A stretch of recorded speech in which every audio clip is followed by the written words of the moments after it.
네, 안녕하세요. 반갑습니다. 예, 박충훈 팀장입니다. 네, 반갑습니다. 요즘 지나치게 자주 오고 있는 최파거입니다. 예, 너무 자주 나오시는 거 아니에요? 네, 이번 주만 뭐 3번을 와서 제가 지금 아주 혼란스럽습니다. 적응이 안 될 정도로. 네. 오늘 퇴근길 라이브 그러니까요. 사회 보고 왔고요. 예, 오늘 예. 두 번째 사회자석에 앉아 있습니다. 뭐 좋습니다. 글로벌 라이브 저희 시청자분들은 또 저희들 나오는 것도 너무 좋아하시기 때문에. 네, 다음 주는 제가 예. 나올 일이 없고 예. 제가 어차피 오늘까지만 나오고 다다음 주에 나오니까요. 알겠습니다. 또 한동안은 제가 잠시 또 예. 거리를 좀 두겠습니다. 아니 지난 화요일 날 네. 저희 최용석 매니저님이 또 해주셨던 인공지능. 그 이제 댓글 또 많이 달렸는데. 맞아요. 너무 좋은 댓글이 많이 달리고. 네, 많은 분들이 또 좋게 봐주셔서 이메일은 또 어떻게 됐습니까? 메일이 다행히 이번 주는 제가 보기에 한 8, 90개 정도로 클로징 할 것 같아요. 8, 지금까지 한 90개? 50건 정도 왔는데 주말에 또 많이 보내주시더라고요. 예, 제가 예. 실제로 답장을 주말에 보통 드리기도 하고 예. 그러니까 지금 메일은 한 30개 정도 와 있고 아마 주말 사이 합하면 한 8, 90개 정도로 컷하면 무난하다. 무난하다. 딱 제가 원하는 정도. 네. 알겠습니다. 자, 오늘 또 이제 글로벌 라이브가 시작이 될 텐데 최근에 정말 시장이 좀 좋지 않기 때문에 물론 오늘 제가 또 글로벌 라이브 뉴스를 한번 다루겠지만 또 오늘 2부에서는요. 왜 한국과 중국 증시만 이렇게 안 좋은가? 맞아요. 예, 이런 부분에 대해서 우리가 또 얘기를 아마 좀 해볼 것 같습니다. 그래서 2부에서는 저희 박상현 전문위원님께서 나오셔가지고 왜 한국과 중국만 이렇게 두들겨 맞고 있는지. 맞아요. 예, 또 볼 수 있는 시간이 있으니까요. 우리 또 글로벌 라이브 고정해 주시고 지속적으로 또 시청해 주시면 감사할 것 같습니다. 자, 오늘 이제 글로벌 라이브 뉴스 바로 들어가도록 하겠습니다. 화면 한번 띄워주시고요. 자, 오늘 어떤 뉴스가 있을지 먼저 보도록 하겠습니다.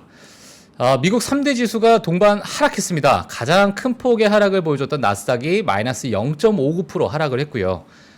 종목별로 좀 보게 되면 테슬라가 마이너스 1.98% 하락, 인텔은 마이너스 2.13% 하락, 디즈니는 마이너스 2.91% 하락했고요. 아마존도 마이너스 0.95% 하락을 했는데 전반적인 하락을 했기 때문에 그렇게 돋보이는 종목들은 많이 없었던 것 같아요. 그래서 그래도 낙폭이 좀 과했던 종목들만 제가 좀 가지고 나왔습니다. 미국 10년물 국채 금리가 4.08%로 소폭 상승하고 있는 그런 모습을 보여주고 있고요.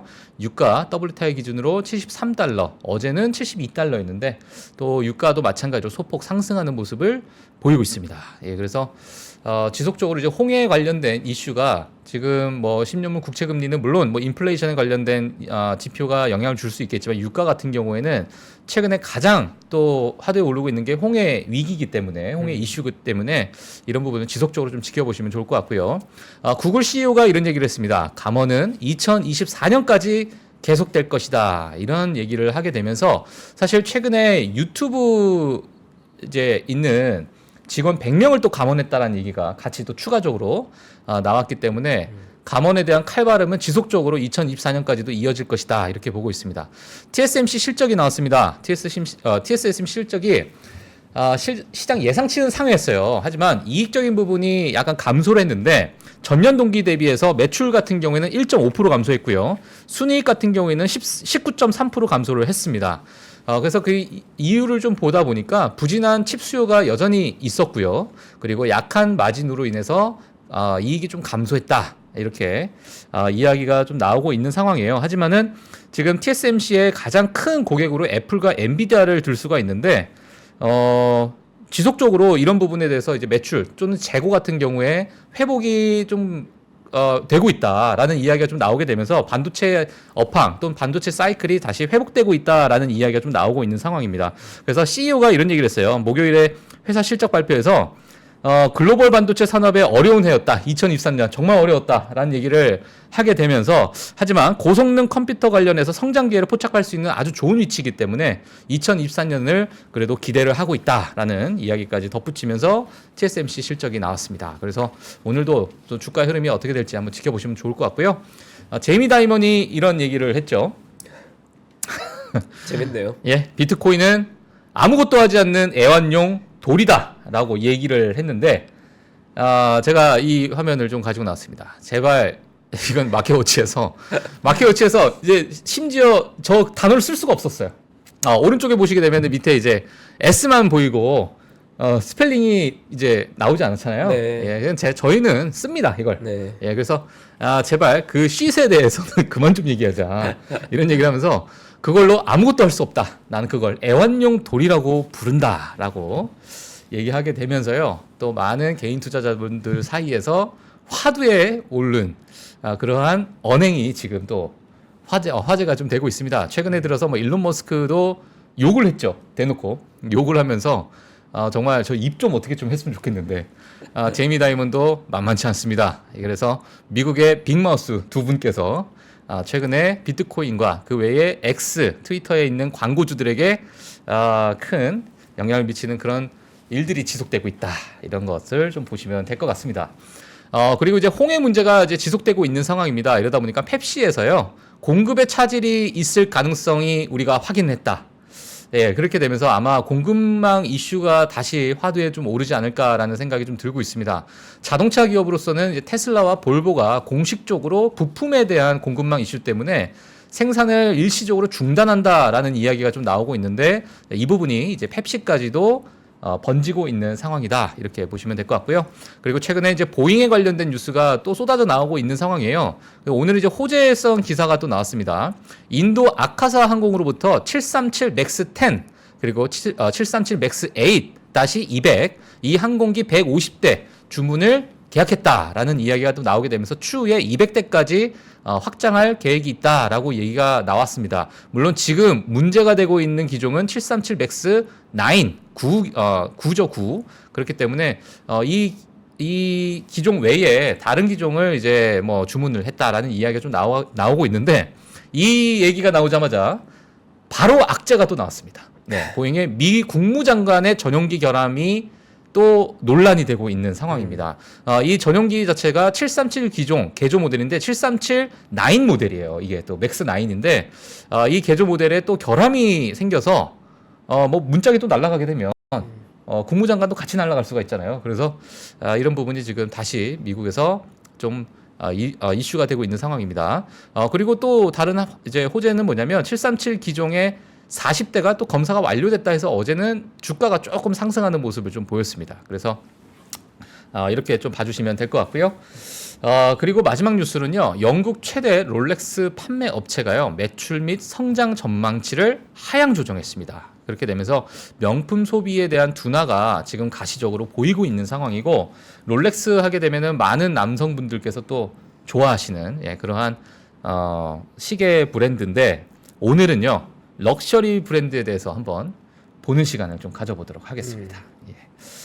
일단 뭐 간단한 뉴스 몇 가지만 더 덧붙여드리면 어제 이제 jet블루와 스프릿 항공이 합병 불허가 나왔죠. 불허가 나오게 되면서 jet블루가 정말 뭐 이틀에 걸쳐서 정말 많은 큰 폭의 하락을 했는데 첫날에 47%가 하락을 하고 어제도 좀 큰 폭의 또 하락을 했더라고요. 그러다 보니까 많은 분들께서 또 개인 투자자분들이 야 지금 사야 되는 거 아니냐 왜 사야 되는 거 아니냐라는 얘기가 나오냐면 이 부분에 대해서 다시 재판을 할 수가 있다고 합니다. 불허는 했는데 이쪽에서 이제 항소를 할 수가 있대요. 그래서 이러한 약간의 기대감에 미국에 있는 개인 투자자분들이 약간의 민주식으로 다시 보고 있는 듯한 느낌이 드는 그러한 이제 움직임이 좀 있어가지고 제가 가지고 나왔는데 저희는 하면 안 되겠죠? 네. 하면은 박살 날 수 있습니다. 그래서 한번 보시면 될 것 같고요. 자, 이 부분은 TSMC 매출에 관련된 부분은 앞서서 제가 설명해 드렸기 때문에 이 부분은 넘어가도록 하겠습니다. 명품 시계 시장에 대해서 오늘 제가 몇 가지 좀 말씀을 드릴 예정이에요. 일단 뭐 최파고님은 명품 네. 시계 어떻게 좋아하십니까? 개인적으로? 시계 좋아하긴 하는데요. 사실 애플워치 나오고 나서 시계에 대한 관심, 애플워치 외에는 별로 관심이 없어졌습니다. 애플워치 전에는? 애플워치 전에는 사실 뭐 롤렉스까지는 아니고 오메가에 관심 많았었고요. 예. 네, 뭐 일부 명품 시계 소유한 적도 있었죠. 네. 그래요. 자, 지금 오른쪽에 보시게 되면 이제 롤렉스 같은 경우에 지금 뭐 정말 다른 기업에 비해서 정말 압도적인 그런 가치 평가를 받고 있는 그런 상황인데 저는 이거 보면서 좀 깜짝 놀랐던 게 까르띠에가 2위입니다. 원래 그런가? 사실 원래 시계 3대장이라고 하면 예. 파텍 필립, 예. 브레게, 오데마 피게 예. 거기에 뭐 독일의 랑해 정도가 이제 4대에 들어가고 까르띠에 저런 건 사실 예물시계로서 이제 브랜드 그러니까 가치가 있는 거죠. 보석을 많이 그렇죠. 다루는 거잖아요. 네, 예물시계로서 가치가 있는 거죠. 근데 이제 시계 위에 보시면 알겠지만 리딩 럭셔리 워치 브랜드예요. 네. 그러니까 까르띠에가 2위예요, 2위. 물론 이제 기업 가치로 이제 이제 보다 보니까 그렇죠. 예, 여기서 2위가 될 수 있는데 이렇다는 얘기를 제가 이제 보면서 어제 어떤 이야기가 좀 나왔냐면요. 이 영국 브랜드에서 영국 이제 판매 업체인데 이 업체에서 이제 롤렉스에 대한 앞으로 이제 성장을 이제 둔화가 될 예정이다. 이렇게 나오게 되면서 어제 52주 신저가를 기록한 스위스 시계 주가입니다. 27% 빠졌네요. 27%가 빠졌습니다. 예, 그러다 보니까 지금 52주 신저가를 기록을 하고 있는 상황이고요. 그리고 이제 블룸버그 서브다이얼 인덱스를 좀 보게 되니까 중고 시장에서 가장 인기 있는 시계 50개를 추적하는 인덱스가 지금 블룸버그 서브다이얼 인덱스입니다. 근데 이 부분을 보다 보니까 2023년 때 정말 괜찮은 고가를 올라갔던 그러한 부분이 지금 연말 돼서 완전히 쭉 빠지고 있는 그러한 모습을 좀 보였습니다. 그래서 이런 부분이 지금 앞으로 명품 시장에 대해서 어떠한 또 전망을 내놓을지가 정말 이제 추이가 좀 관심이 있는 상황인데 명품 시계들의 2022년 흐름을 한번 볼게요. 예, 한번 보시게 되면 2021년 때 정말 큰 폭으로 상승을 하고 2022년 때는 주가가 상대적으로 정말 좋지 않은 그런 상황이었고요. BTC 가장 밑에 있는 비트코인마저도 정말 좋지 않은 그런 상황이었는데 한때 정말 정성기를 좀 누렸고 럭셔리 브랜드 같은 특히 이제 롤렉스 같은 경우에는 오픈런까지 국내에서 있었던 그런 상황인데 정말 이제 큰 폭의 가격 상승을 보여주고 리셀가도 정말 많이 올랐잖아요. 네. 사실 여기에 나와 있는 시계 세 가지가 예. 지금 삼대장이죠. 파텍 필립, 예. 오데마 피게, 롤렉스 들어간 거죠. 원래 이제 스와치 그룹의 브레게가 예전에 핫했었는데 예. 좀 올드해지면서 이제 롤렉스가 저 3대장에 들어가 있는 것 같고요. 예. 네, 저 세 개의 시계가 보통 시계 매니아들의 오랜 로망이고 예. 저도 이제 30대 초반에 저런 시계에 대한 로망이 좀 있었거든요. 요즘은 사실 가격 많이 올라가 파텍 필립이나 브레게나 오데마 피게는 입문급이 엔트리가 4,000, 5,000 스타트입니다. 네, 그래요? 고급 시계가 아니라 엔트리급에 그냥 기본 라인이 4, 5천에 시작하죠. 예. 시계값이 많이 올라가서. 네. 근데 이제 최근에는 좀 많이 빠졌다는 얘기가 좀 있어요. 요즘은 좀 많이 빠졌을 것 같아요, 오히려. 예. 네. 예, 하여튼 그래서 지금 이 전반의 명품 시계들의 어떤 2022년 흐름을 지금 이제 보는 그런 부분인데 제가 사실 오늘 좀 가지고 나왔던 본격적인 내용이 뭐냐면 물론 영국 그 업체의 롤렉스 언급에 대해서 제가 조금 보게 되니까 아마 지난주에 아시는 분들은 아시겠지만 버버리가 이제 분기 실적이죠. 분기 실적 둔화로 인해 가지고 이익 전망치를 대폭 하향 조정을 했습니다. 이러다 보니까 지난 금요일에요. 버버리가 15%나 급락을 했어요. 자, 이는 10여 년 만에 가장 큰 하락. 그러니까 하루 1일 하락폭인데 지금 이제 버버리 충격의 명품 시장이 전반적으로 좀 휘청하는 것이 아닌가라는 이야기가 좀 나오고 있습니다. 이러다 보니까 이 움직임 자체가 타 럭셔리 브랜드죠. LVMH, 네, 뭐 루이비통이 있는 그 LVMH와 캐링 그리고 리치몬드 그 기업의 매도를 좀 촉발하고 있고 해당 부분에서 70억 달러의 손실이 그러니까 70억 달러가 이제 증발했다. 네, 이렇게 좀 나오고 있는 상황입니다. 사실 팬데믹 이후로 엄청난 성장을 좀 보여줬던 럭셔리 주식이 지난해 들어가지고 수익에 대한 의구심이 좀 나오고 있는 상황이고요. 특히 이제 중국 수요 둔화 그리고 약한 글로벌 경제 성장으로 인해서 많은 압박을 좀 받고 있는 상황입니다. 그래서 금요일 하락 이전에도 사실 MSCI 유럽 명품 지수가 과매도 수준에 좀 가까워 있었고 또 이로 인해 가지고 시장에서 좀 무분별한 매도가 지금 나오고 있는 것이 아닌가 보고 있는데 이 시장의 이러한 하락의 저변에는 중국 시장의 둔화가 가장 큰 요인으로 지금 보고 있는 상황입니다. 그래서 버버리 매출과 수익에 대한 경고가 사실 분명 타 기업에게도 영향이 있을 것으로 좀 보고 있다 이렇게 보여지고 있는데 이 관계자가 이런 얘기를 했어요. 상위 기업의 매출 감속이 만약에 없었다라면 이런 상황도 나오지 않았을 것이다. 이런 얘기는 뭐냐면 버버리 자체가 상위 기업은 아니지만 상위 기업의 매출 감소가 이 버버리 같은 이러한 기업들까지도 크게 매출 감소를 이어지는 그러한 상황이 벌어졌기 때문에 이것은 필연적으로 시장 전체를 좀 보아야 되는 사건이다. 이렇게 이야기를 좀 했습니다.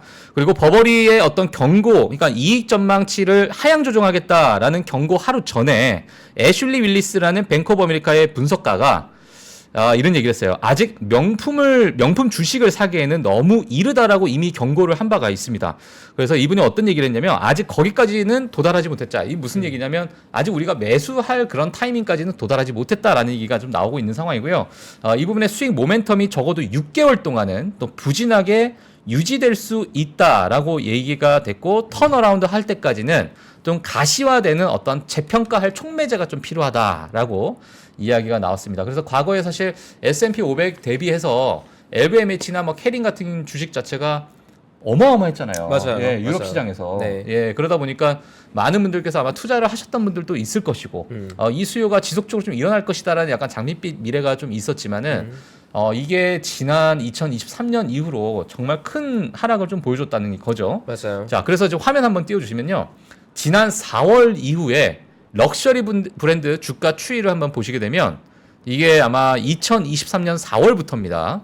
그래서 하얀색 부분이 LVMH고요. 파란색 부분이 캐링인데 캐링이 정말 많이 빠졌죠. 물론 구찌 때문에 많이 빠졌다. 구찌에 대한 소비자들의 선택을 소비자들이 좀 별로라고 생각을 했는지 캐링이 좀 많이 빠져 있는데 가장 밑에 있는 이 주식이 버버리입니다. 예, 그래서 최근 들어가지고 정말 큰 폭의 하락을 좀 보여주고 있다. 물론 그렇지 않은 주식들도 있지만은 전반적으로 지금 뭐 1년은 아니면 약 9개월 정도쯤은 정말 많이 좀 빠져 있는 상황이다. 이렇게 좀 보시면 될 것 같습니다. 네.